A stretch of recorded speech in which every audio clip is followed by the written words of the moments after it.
In this video, we're going to be talking about my all-time favorite grill, the Weber Kettle. And I'm going to show you how to set it up so that you can cook championship quality barbecue right in your own backyard. The Weber Kettle was invented 65 years ago by a sheet metal worker in Chicago, Illinois. And ever since then, I think just about everyone has had one in their backyard. In fact, this was the very first grill I remember when I was growing up as a kid that I had in my backyard. But the Weber Kettle is a really simple machine to operate. And if you remember a few simple facts, you can be a successful cook using just a Weber Kettle. To begin with, this is the lid, and on the lid there is a vent, right? And this will allow us to help us to control our airflow that's coming through the Weber Kettle so that we can dial in a persistent temperature. Each Weber Kettle also has an ash/vent on the bottom of it too as well. And there's a lever that if you turn, it will open up the vents in the bottom. Of course, the bigger the opening, the more airflow you're going to get. The smaller the opening, the less airflow you're going to get. There are a few more tools you need to have on hand, in my opinion, to be successful. A chimney starter. And this helps so that we don't have to use any lighter fluid to start our fires. You're also going to need a quality bag of hardwood charcoal. I like to use Jealous Devil because there's no additives, and that's going to make sure that we aren't adding any additional flavors to our food that we don't want in there. And this little contraption is called a slow and sear. Everyone should have one on hand. It allows us to set our Weber Kettle up really easily so that we can smoke on it, that we can have two-zone fires, and that we can also introduce some humidity into the environment. The last thing that everyone should have is a trusty thermometer. And this thermometer in particular is one from ThermalWorks that's called a DOT, and I have what's called an ambient probe on that. And that's going to allow me to put this into the Weber Kettle so that I can see exactly what temperature the Weber Kettle is at the grate level, which is important when you're cooking quality barbecue. Now that we've talked about the Weber Kettle and a few of the accessories that I like to use to make sure that I have a consistent cook, how about we get this thing fired up? So the first thing we're going to cook together is one of my favorite ribs.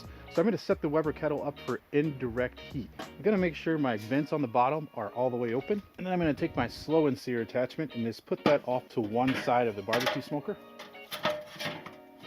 Then I'm going to open up a fresh bag of Jealous Devil charcoal, and then I'm just going to fill up our slow and sear with charcoal, leaving a little bit of opening towards either side.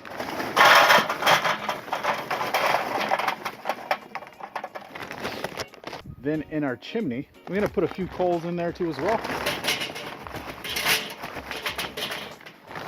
I've got about 12 briquettes down in the chimney, and I've loaded up my slow and sear, leaving an open space towards the back of the Weber Kettle here. What we're doing is setting this up for indirect heat to using the minion method. And the minion method is really quite simple and really a great tool to make sure that you're going to be able to sustain long cooks on the Weber Kettle. What it is that we're putting lit coals towards the back of the charcoal smoker here. So as the coals burn faster, or as the coals burn, they burn towards the front, giving us a slow burn because it'll ignite more coals as it goes, and then we'll be able to monitor that temperature inside the Weber Kettle using the thermometer that I showed you earlier. Let's get this thing started. So there are lots of ways that you could start a chimney. You could ball up newspaper and put it in the bottom. You could use a torch if you like to get it started, but I like to use the Jealous Devil bombs. These are coconut huts that they dried off, and they put a wick in that we can light, set right underneath, go inside, hang out, wait till the charcoal is nice and grayed over and really hot, and then we'll dump it into our slow and sear, and away we'll go. Our chimney is nice and the coals have grayed over. Those dumped into the front of our slow and sear, which is the first step to making sure that we are making quality competition barbecue right in your own backyard using a simple machine like this Weber Kettle. So another little tool and something that we use a lot of in barbecue, aluminum foil. I'm gonna wrap it over the side of the grill opposite of the slow and sear, and that's gonna help us so that we make sure that the air is being forced up only through the slow and sear so that we're not losing any temperature, and that's gonna make it even easier to maintain that temperature. It's also gonna make it so that as food's dripping, we're not gonna have a giant mess in the bottom of our kettle, and make cleanup super easy. Put our grate in so that we can start warming that up. And that just sits right on top. Don't worry, if you're wondering when I'm going to put some wood on there to get a little bit of a smoky flavor, that'll come. You just stay tuned. So let's take a second and talk about probe placement. Where would you want to place your probe so that you make sure that you're getting the best temperature reading for your meat? And the answer to that is really quite simple. You want to make sure that you're putting your probe in on the opposite side of the fire, right next to where the ribs or chicken or whatever you're going to be cooking is going to be sitting. So that way you're measuring the temperature on that side of the grill, because that's going to dictate how long your cook is going to go for you. And today we're going to be shooting for about 300 degrees.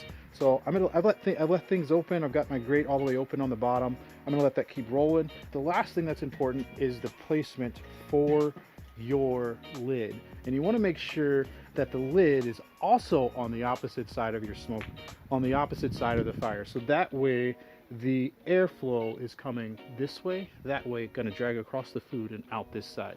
So we've essentially set up a little mini offset right in our Weber kettle, which is going to turn out some awesome food. So our temperature settled in right at 275 degrees. It's been a bit of a challenge because it's a little windy out here today, but nonetheless, stick after it and you'll get that temperature settled in to where you're ready to get something on the grill. Now that our grill's all heated up, why don't you stick around, check out this rib video, and I'll show you how to make championship quality ribs in your own backyard right on the Weber kettle.